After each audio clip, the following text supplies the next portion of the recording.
ত্রাণ মন্ত্রণালয়ের কর্মকর্তাদের সাথে মিটিং করে আমরা যে জেলাগুলো সবচেয়ে বেশি আক্রান্ত, যে উপজেলাগুলো সবচেয়ে বেশি আক্রান্ত সেটিকে চিহ্নিত করেছি।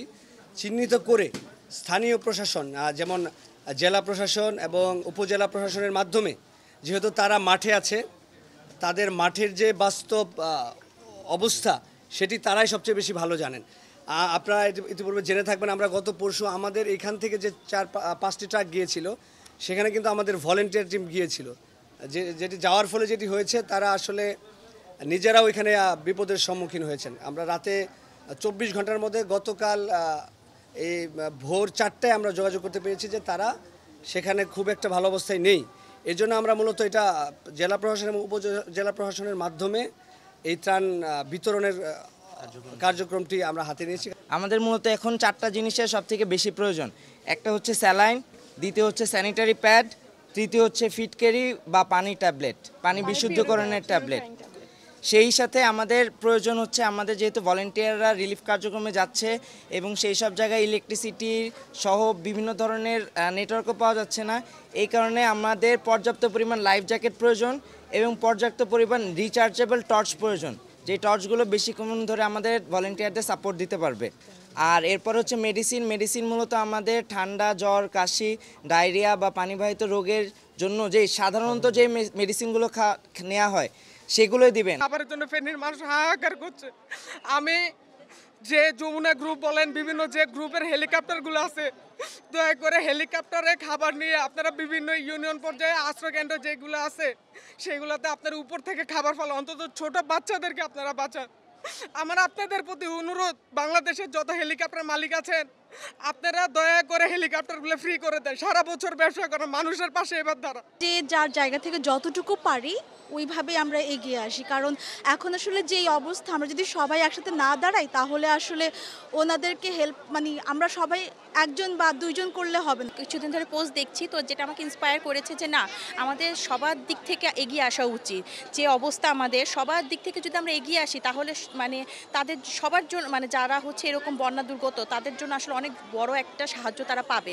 এইটাই, যে যার মতো করে আমরা এগিয়ে আসা উচিত। আর এখানে এসে আমার খুব ভালো লাগছে দেখে যে না, আসলে আমরা এখন একা না, সবাই আসলে অনেক ইউনাইটেড, সবাই আমরা একসাথে আসছি দিতে, একজন আরেকজনকে ইন্সপায়ার করে, এইটা আর কি।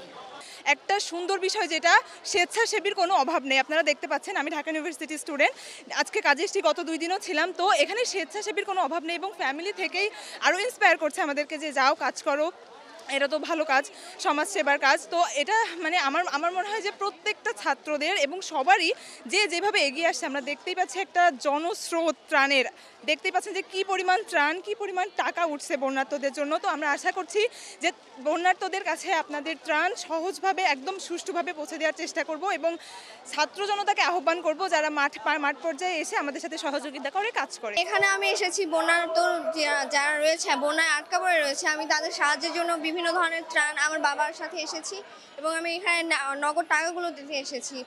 আর আমি এইগুলো হচ্ছে ফেসবুক, ইউটিউব, বিভিন্ন জায়গায়, বিভিন্ন নিউজ চ্যানেলে আমি দেখছি যে কিভাবে মানুষ বন্যায় আটকা পড়ে আছে, বিভিন্ন মানুষ ভেসে যাচ্ছে বন্যায়। তো তাদের সহায়তার জন্যই মূলত আমার এখানে আসা, আমার বাবার সাথে। আমাদের সাধ্যের ভিত্তিতে যতটুকু ছিল আমরা সেটাকে নিয়ে এখানে সহযোগিতার হাত বাড়িয়ে দিয়েছি। আপনারাও নিজ নিজ উদ্যোগে এখানে আসবেন, এসে সবাইকে দাঁড়ানোর আহ্বান জানাচ্ছি। আমাদের জায়গা থেকে যা পারি এখানে সাহায্য করা, শুকনা খাবার দিয়ে, তারপর স্যালাইন দিয়ে, মোমবাতি, দেশলাই, আমাদের পক্ষে যা সম্ভব হচ্ছে আমরা তা করছি।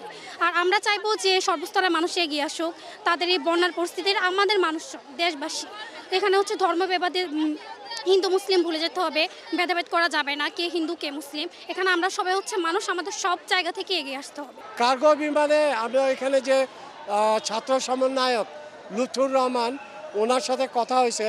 তো ওনারাও খোঁজ নেবে কার্গো যেগুলো প্রাইভেট, এবং আমিও আমার কন্ট্যাক্ট যারা আছে এখানে ওদের মাধ্যমে দেখবো যে আছে আমার ফ্রেন্ডরা এক্স আর্মি, এইসব ওদের মাধ্যমে ওদের কন্ট্যাক্ট আছে।